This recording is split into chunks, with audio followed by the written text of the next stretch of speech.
నమస్తే. నేను మీ బాబీ వర్ధన్.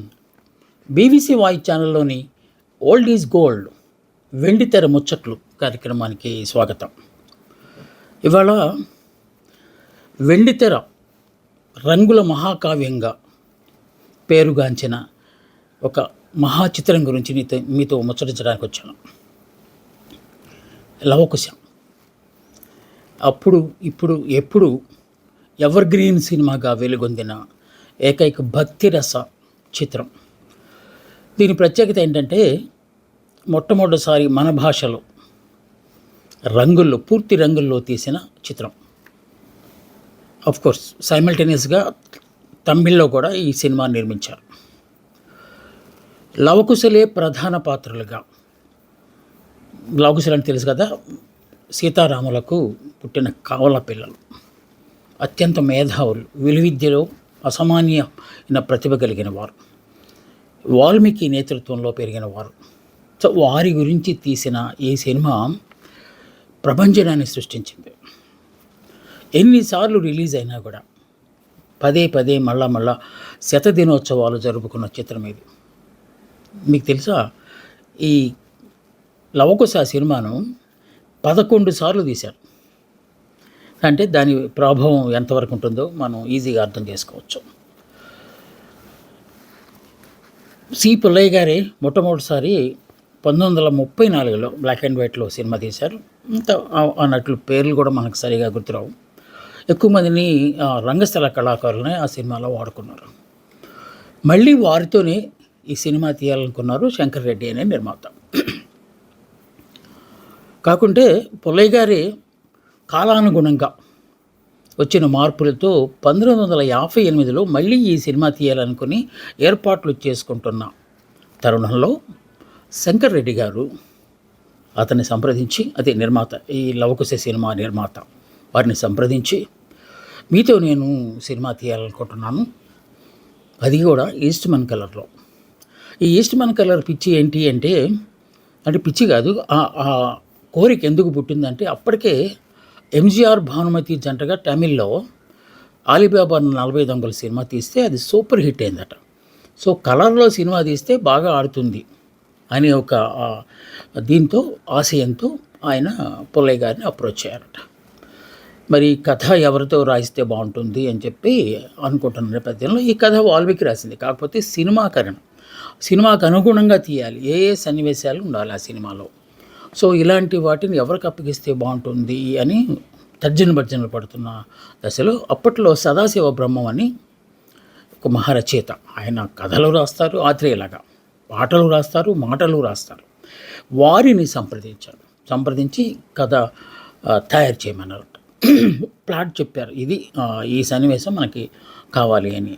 సో ఆయన స్క్రీన్ ప్లే, కథ, సంభాషణలు మొత్తం సిద్ధం చేసి పుల్లయ్య గారికి చూపించాం. పుల్లయ్య గారు కూడా చాలా సాటిస్ఫై, ఈ సినిమా బాగా వస్తుంది అని చెప్పి. సదాశివ బ్రహ్మం గారే కొన్ని పాటలు కూడా రాశారు. ఇంకా మిగతా పాటల్ని సముద్రరావు గారు, కొసరాజు గారు, అలాగే దువ్వూరి రామిరెడ్డి గారితో. ఎందుకంటే ఈ సినిమాలో పద్యాలు ఎక్కువగా ఉంటాయి, దాదాపు 20 పైనే పద్యాలు ఉన్నాయి ఈ సినిమాలో. ఎందుకంటే అప్పట్లో పౌరాణిక నాటకాల్లో మనం చూసే ఉంటాం, సంభాషణలు అనగానే ఒక డైలాగ్ చెప్పి 3-4 పద్యాలు పాడటం అనేది జరుగుతుండేది. సో అదే సినిమాలో కాకుంటే సినిమా పద్యాలలాగా దాని మరి 20 పద్యాలు, 12-13 పాటలు, వీటన్నిటిని ఎవరు కంపోజ్ చేస్తే బాగుంటుందని ఒక ఆలోచన వచ్చినప్పుడు ఇలాంటి సినిమాలకైతే ఖచ్చితంగా ఘంటసాల మాస్టారే దీనికి న్యాయం చేయగలరని చెప్పి ఆయనకు అప్పగించారు. ఆయనకి జేవి రాఘవులు గారని, ఆ తర్వాత ఆయన ఇండిపెండెంట్గా చాలా సినిమాలు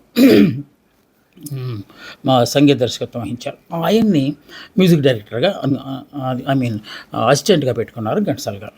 సినిమా పాటలన్నీ అద్భుతంగా ఘంటసాల గారు, పి సుశీల గారు, జిక్కి గారు, లీలా గారు, అప్పుడు దేవదాసులో పాడారు కదా రాణి గారు, ఆవిడ, మాధవపతి సత్యం గారు, వీళ్ళందరితో అద్భుతమైన పాటలను చిత్రీకరించారు.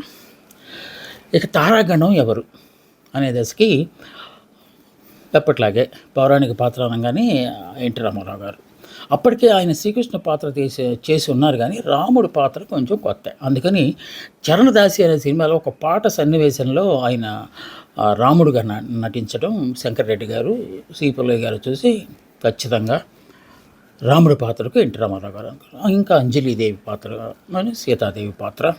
వాల్మీకి చిత్తూరు వి నాగయ్య గారని, ఆ తర్వాత భక్తపోతన వేమన తీసిన ఆయన, వారితో వాల్మీకి వేషం వేయించారు. ఇక రాముడి తర్వాత లక్ష్మణుడు, భరత శత్రుఘ్నుడు, లక్ష్మణుడు కాంతారావు గారు వేశారు. భరతుడి పాత్రను కైకాల సత్యనారాయణ, ఆ తర్వాత ఆయన విలన్గా మారారు. ఇక శత్రుఘ్నుడి పాత్ర శోభన్ బాబుతో వేయించారు. ఆ సినిమాలో ఇంకొక ప్రముఖమైన పాత్ర పేరు ఆంజనేయుడు, షాండో కృష్ణ గారని ఆయనతో వేయించారు. ఆ తర్వాత కాలంలో ఆర్జే జనార్దన్ రావు గారు, అంటే ఆంజనేయుడు అనగానే ఆర్జే జనార్దన్ రావు గారు, చాలా సినిమాల్లో ఆయన ఆంజనేయుడు పాత్ర వేసి మెప్పించారు. సో అలా వారితో చేయించిన తర్వాత ఇక ఈ సినిమాలో ట్విస్ట్ ఒకటి ఉంటుంది. ఏంటంటే అరణ్యవాసం నుంచి వచ్చిన తర్వాత, ఐ మీన్ లంక నుంచి రావణ దగ్గర నుంచి వచ్చిన తర్వాత చాకలి ఒక చిన్న కామెంట్ చేస్తారు కదా, ఆ సన్నివేశంలో అది కూడా ప్రధాన సన్నివేశమే కనుక ఆ చాకలి దంపతుల పాత్రలను ఎప్పట్లాగానే రేలంగి గిరిజా గారితో వేయించారు. ఇక ఇంకన్నిటికంటే ముఖ్యమైనది ఈ సినిమా టైటిల్కి సంబంధించి లవ కుశలు ఎవరు కావాలంటే చాలామందిని ఆడిషన్ చేసి ఆఖరుకు మాస్టర్ నాగరాజు, మాస్టర్ సుబ్రహ్మణ్యం అనే వాళ్ళిద్దరిని చేసి వాళ్ళతో రషస్ కూడా చూసిన తర్వాత అద్భుతంగా వస్తుంది ఈ సినిమా అని చెప్పి భావించారు. ఇక ఎన్టీ రామారావు గారిని చరణదాసిలో ఉందాక మనం అనుకున్నాం కదా, రామారావు గారిని రాముడి పాత్రలో చూసి అతను మెచ్చుకుని ఆ పాత్ర ఆయనతోనే వేస్తే బాగుంటుంది, నిండుదనం వస్తుందని చెప్పి. ఇక అక్కడ ఒక విచిత్రం జరిగింది. రాముడి పాత్రకు పైగా ఈ లవకుశ కథాంశంలో రాముడి పాత్రకు చాలా హుందాగా ఉంటారు, కొంత గంభీరంగా ఉంటాడు, కొంత విషాదంగా ఉంటారు కనుక రకరకాల షేడ్స్ ఆ పాత్రలో వస్తాయి కనుక అతనికి వాడిన క్రౌన్ ఉంటుంది కదా, కిరీటం, ఆ కిరీటాన్ని తయారు చేసే బాధ్యతను కొంతమందికి అప్పగిస్తే వాళ్ళు 4-5 రకాల వెర్షన్లు తీసుకొచ్చి ఇచ్చారట. వెంకటరామారావు గారు పెట్టుకొని చూస్తే ఏది ఫిట్ అవ్వట్లేదంట. ఎలాగ దీనికి ఎంతకాలం పడుతుంది, టైం అంతా వేస్ట్ అయిపోతుంది, ఇక కేవలం ఆభరణాల కోసమే ఇంత టైం పెడితే ఎలాగా అని చెప్పి వాళ్ళు తర్జన భర్జనలు పడిన తర్వాత వెంకటరామారావు గారు ఒక ఐడియా ఇచ్చారట. చరణ్ దాసి సినిమా తీసినప్పుడు అప్పుడు వాడారు కదా ఆ కిరీటం, ఆ కిరీటాన్ని ఎన్టీ రామారావు గారే తీసుకెళ్ళి ఇంటి దగ్గర జాగ్రత్త చేశారట. అప్పట్లో ఒక అపోజ్ ఉండేది, ఏదైనా పాత్రలు ముఖ్యంగా పౌరాణిక పాత్రల్లో కిరీటాలు కానీ, వేషాలు కానీ, లేకపోతే గద లాంటి వస్తువులను కానీ వేసిన తర్వాత ఎన్టీ రామారావు గారు సినిమా కంప్లీట్ అయిపోయిన తర్వాత వాటిని తీసుకెళ్ళేవారు అని. అంటే మనకు తెలిసింది ఏంటంటే ఆయన కనుక మెచ్చుకున్నారంటే ఒక ఆభరణాన్ని, దాన్ని తప్పనిసరిగా తీసుకెళ్ళిపోతారు, డబ్బులు ఇచ్చి కానీ ఎలాగోలాగ ఒప్పించి కానీ తీసుకొని వెళ్ళిపోతారు. సో ఆ కిరీటం గుర్తొచ్చి దాన్ని తీసుకొస్తే అది ఫిట్ అయింది. అమ్మయ్య ఒక పెద్ద పని అయిపోయిందని చెప్పి ఆయన ఆ కిరీటంతోనే సినిమా మొత్తం చేశారు. దీంట్లో పాటలు ఎంత గొప్పగా మీరు వినుడు రామాయణ గాథ వినుడే మనసారా ఒక పాట వస్తుంది. అది ఎంత గొప్పగా వచ్చిందంటే, అలాగే ఈ పిల్లలే మళ్ళా అయోధ్యకి వెళ్ళిపోయిన తర్వాత అక్కడ మళ్ళా పాడతారు, రామ కథను వినరయ్యా, ఆ పాట. ఇది కూడా అద్భుతంగా వచ్చింది. ఇంకొక పాట అస్సలు గుండెలను పిండేసే పాట, సీతాదేవిని లక్ష్మణుడు అడవులకు తీసుకెళ్లే పాట. అది ఫిలసాఫికల్గా ఉండే ఒక పాట, సముద్రాలు గారు రాశారు. ఏ నిమిషానికి ఏమి జరుగునో ఎవరు హించెదరు, పాట ఘంటసాల గారు పాడుతుంటే కన్నీళ్లు పెట్టని వారు ఉండరు. ఈ తర్వాత బాపు గారు శ్రీరామరాజ్యం అనే బాలకృష్ణ గారితో తీసిన దాంట్లో కూడా పాట బాగానే బాలసుబ్రహ్మణ్యం గారు పాడారు. అంటే ఆ పాటకు అంత ప్రాశస్త్యం ఉందని చెప్పి వాహిని స్టూడియోలో ఇక షూటింగ్ అంతా ప్రారంభించారు. మొత్తం అంటే ఇండోర్ అంతా అక్కడ రాముడి ఇల్లు అదంతా. ఇక అవుట్డోర్ అంటే లంక లేకపోతే అరణ్యవాసం అదంతా ఎదురుగానే ఎంజీఆర్ పార్క్ ఒకటి చాలా ఫేమస్ పార్క్ అట. అంటే అడవిలాగా ఉండాలి కదా, మన వాల్మీకి ఆశ్రమము, సీత అక్కడ ఉండటం, ఇదంతా ఉంటుంది కదా. సో దాన్ని ఎంజీఆర్ పార్క్లో పర్మనెంట్ సెట్ లాగా వేసి అక్కడ ఆ సినిమా తీశారు. తమిళ్ తెలుగు వెర్షన్లో ఒకేసారి తీశారు కనుక వీళ్ళు మనకి ఈజీగా అందుబాటులోకి వస్తారని చెప్పి సో అక్కడ అనుకున్నారు. సినిమా ప్రారంభమైపోయింది.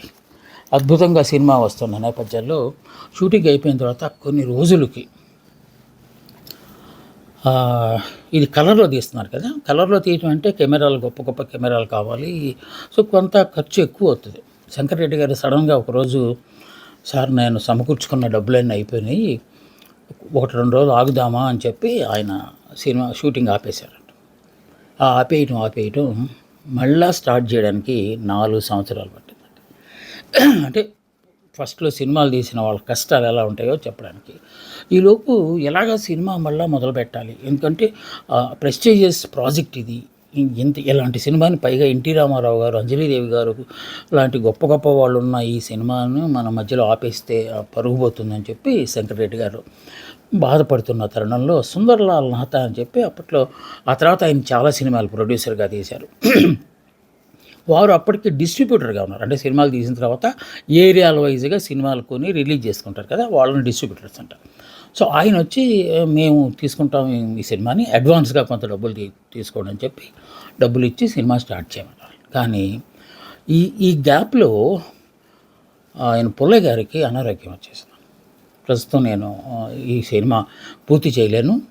కనుక మీరు ఒక పని చేయండి. బిఎన్ రెడ్డి గారు ఉన్నారు కదా పెద్దాయన. ఆయన దగ్గరికెళ్ళి ఆయన్ని అప్రోచ్ అవ్వండి. ఆయనైతే న్యాయం చేయగలరు ఈ సినిమాకి అని చెప్పారట. ఆయన వెళ్ళి అడిగారట. అడిగితే బిఎన్ రెడ్డి గారు ఎంత హుందాగా అంటే ఆ రోజుల్లో ఈ సాంకేతిక నిపుణులకు ముఖ్యంగా డైరెక్టర్ లాంటి వాళ్ళకు ఉండే గౌరవం ఎలా ఉంటుందనే దానికి ఆయన చాలా సున్నితంగా అలా చేయకూడదు. ఆయన తీశారు కదా! ఆయన ప్రక్కనే మన చిత్తూరు ఈయన ఎవరు సిఎస్ రావు గారు ఉన్నారు కదా! వాళ్ళ అబ్బాయి పుల్లయ్య గారి అబ్బాయి సిఎస్ రావు గారు ఉన్నారు కదా! వారితో తీయించండి. ఎందుకంటే ఆయన ఈపాటికే మెళకువలన్నీ నేర్చుకునే ఉంటారు. పైగా ఈ సినిమాకి ఆయన కో డైరెక్టర్ కదా! ఆయనతో చేయండి అని చెప్పి సున్నితంగా తిరస్కరించి మంచి సలహా ఇచ్చారట. అదే విషయాన్ని మళ్ళా శంకర్ రెడ్డి గారు పుల్లయ్య గారితో చెప్తే, వాడు చిన్నోడు కదా ఏం తెస్తాడు, అందులో చాలా బలమైన సన్నివేశాలు ఉన్నాయి. అంటే సీత అడవికి రావటం, అడవిలో పెరగటము, లవకుశుల జననము, లవకుశులు పెద్దవాళ్ళు అవటం, పెరగటము, ఆ తర్వాత అశ్వం కదా గుర్రం వస్తుంది కదా, గుర్రాన్ని ఆపటము, ఆ తర్వాత ఒకళ్ళొకళ్ళతో పోరాటం చేయటం, ఆఖరికి రాముడు, ఈ సన్నివేశాలన్నీ మిగిలినాయట. శేషరావు గారు మరి అంత చిన్న వయసులో ఈ సినిమా తీయగలరా అని అనుకుంటే అప్పుడు శంకర్ రెడ్డి గారు ఒక మాట చెప్పారట. మీరున్నారు కదా సార్, ఏదన్నా అనుమానాలు వస్తే ఆయన మిమ్మల్ని అడుగుతారు, అది తీయొచ్చంటే ఇంకా స్టార్ట్ చేశారు. స్టార్ట్ చేసి సినిమాది ఇక్కడ ఒక పెద్ద ఇబ్బంది వచ్చి పడింది. ఈ ఫిల్మ్ 4 సంవత్సరాలు ఆగిపోయేసరికి ఈ యాక్టర్స్ ఉంటారు కదా, వాళ్ళలో చాలా మార్పులు వచ్చేసాయి. పెద్దవాళ్ళకైతే కాంతారావు గారికి ఒక ఇస్నోఫీలియా లాంటి వ్యాధి వచ్చి ఆయన బాగా సన్నబడిపోయారట. ఇక లవకుశులు 4 సంవత్సరాల వయసు పెరిగేసరికి పెద్దవాళ్ళలాగా కనిపిస్తున్నారు. అప్పటికే చాలా షూటింగ్ అయిపోయి ఇప్పుడు మళ్ళా వాళ్ళ మధ్య ఎలా చేయాలా, వాళ్ళు కొంచెం ఎదిగారు, లావుగా పెరిగారు అని చెప్పాను అంటే అప్పుడు సిఎస్ రావు గారు పనిచేద్దాం సార్, పిల్లలు కనపడినప్పుడు కొంచెం లాంగ్ షాట్లు తీద్దాము అని చెప్పి ఒక వయా మీడియా ఏదో. కానీ చాలా చోట్ల వాళ్ళు పెద్ద అయిన అది అంటే ఫస్ట్ తీసిన షార్ట్స్కి ఇప్పుడు తీస్తున్న షార్ట్స్కి చాలా తేడా కనపడిందంట. కానీ ఆ సినిమా చాలా గొప్పగా వెళ్తుంది కనుక, పైగా లవకుశులు కనపడంగానే చిన్న పిల్లలు అంత గొప్పగా మాట్లాడటం అనేది తొలిసారి మనం ఆ సినిమాలో చూస్తున్నాం. సో అదంతా చూసి ప్రేక్షకులు ఆ సినిమాలో లీనమైపోయి అసలు ఎలాంటి మిస్టేక్స్ కానీ ఇలాంటి వాటి గురించి ఏం ఆలోచించలేదంట. ఆ సినిమా పూర్తిగా చూసేసారట. అదే ఇప్పుడైతే టీకా తాత్పర్యాలు షార్ట్ 1లో అలా ఉన్నాడు, షార్ట్ 3లో అలా ఉన్నారు, కంటిన్యూషన్ మిస్ అయిపోయింది. ఎందుకంటే ఇదంతా ఎందుకు వస్తుందంటే మేకింగ్ ఆఫ్ సినిమా అని చెప్పి అన్నీ చూపెడుతున్నారు, సినిమా ఎలా జరుగుతుందో అనేది. అప్పుడు అవన్నీ ఏమి లేవు కదా, కష్టం అంటే కష్టపడాల్సిందే. ఇక ఆ విధంగా ఆ సినిమా మొత్తానికి కంప్లీట్ చేసి రషెస్ చూసినప్పుడు ఈ సుందర్లాల్ నాథా ఇంకా మిగతా ఏరియాలకు కొంటున్న డిస్ట్రిబ్యూటర్లు అందరూ ఉన్నారు కదా, వాళ్ళు చూసి కొంచెం పెదవిరిచారట.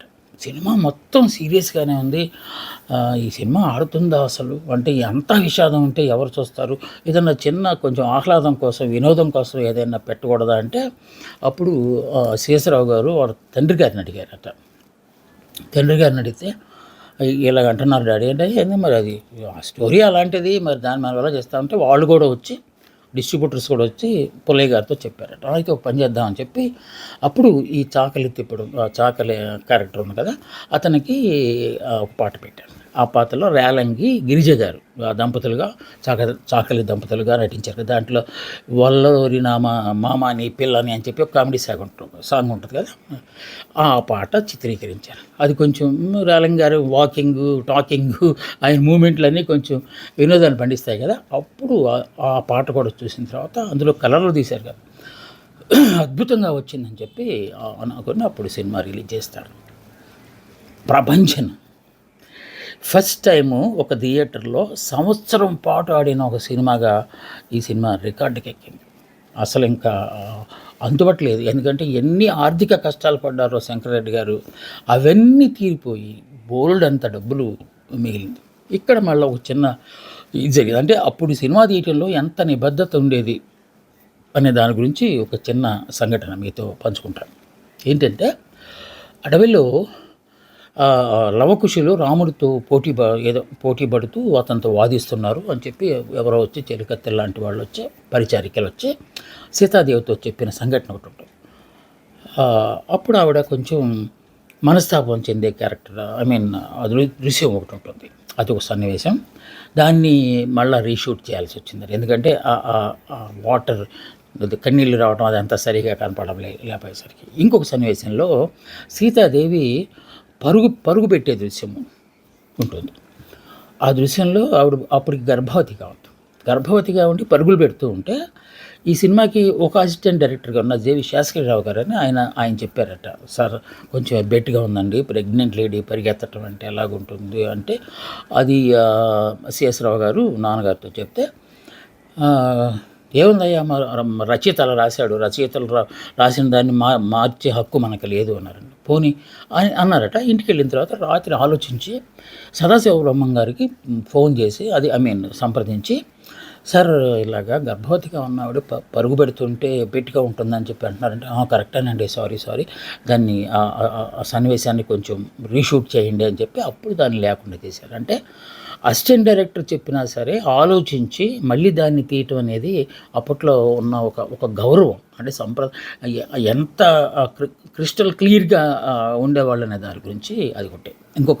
ఇంకొక ముచ్చట మీతో పంచుకుంటారు. ఏంటంటే పిల్లలిద్దరూ నాగరాజు అండ్ సుబ్రహ్మణ్యం వాళ్ళు చిన్నపిల్లలు కదా పాపం, ఈ షూట్లో నిద్రపోవటాలు అవన్నీ చేసేవాళ్ళు అంట. వాళ్ళు మళ్ళీ లేపి అంతా చేసేవాళ్ళు.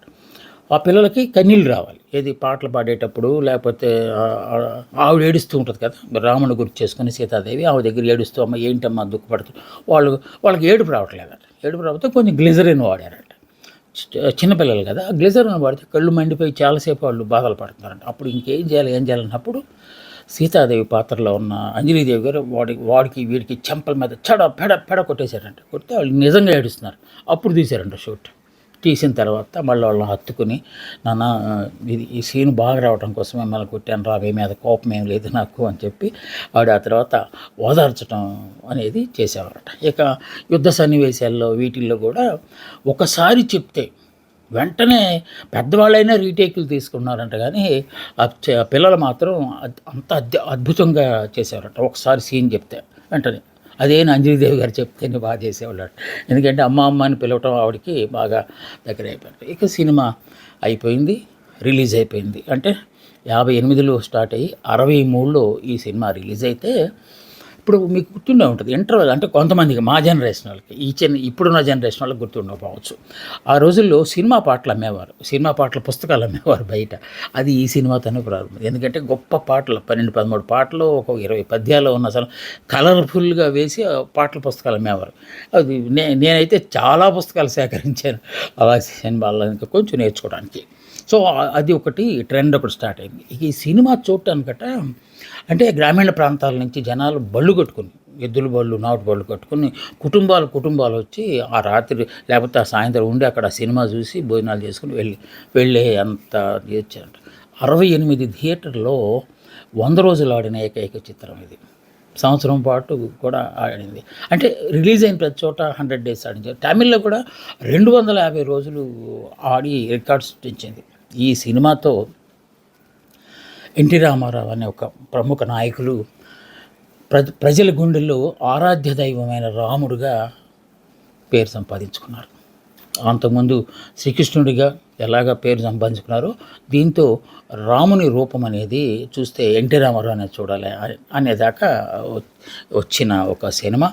ఇప్పటికీ రిలీజ్ అయితే ఈ సినిమాని, ఆ తర్వాత ఈ సినిమాని ఒరియా వాళ్ళు రైట్స్ కొనుక్కొని, మన రోజారమణ గారు ఉన్నారు కదా, భక్త ప్రహ్లాదుడి పాత్ర వేశారు. ఆవిడ పెద్దదైన తర్వాత ఆవిడ పెళ్లి చేసుకున్న చక్రపాణి గారు ఉన్నారు కదా, అప్పుడు వాళ్ళిద్దరు ఇంక ప్రేమలో ఉన్నారంతే. ఈ సినిమాని ఒరియాలో తీశారు 81లో. అప్పుడు వాళ్ళిద్దరు మధ్య ప్రేమ జరిగి పెళ్లి చేసుకున్నారు. ఆ తర్వాత వాళ్ళకి అబ్బాయి పుట్టాడు. దారుణం మీకు తెలిసిందే కదా, నువ్వే కావాలి సినిమా హీరో. ఆ తర్వాత సో మళ్ళా పద్మాలయ స్టూడియో వాళ్ళు దీన్ని హిందీలో కూడా ఈ లవకుశ సినిమా నిర్మించారనేది ఇప్పటివరకు మనకున్న సమాచారం. ఇది మహత్తర కావ్యం, ఖండకావ్యం ఏమనాలి దీన్ని, వెండితెర చిత్రరాజ్యం లవకుశ గురించిన విశేషాలు. మళ్ళా మరోసారి ఇంకొక ముఖ్యమైన సినిమా గురించి మీతో ముచ్చటించడానికి నేను ముందుకు వస్తాను. అందాక సెలవు. నమస్తే, మీ బాబీ వర్ధన్.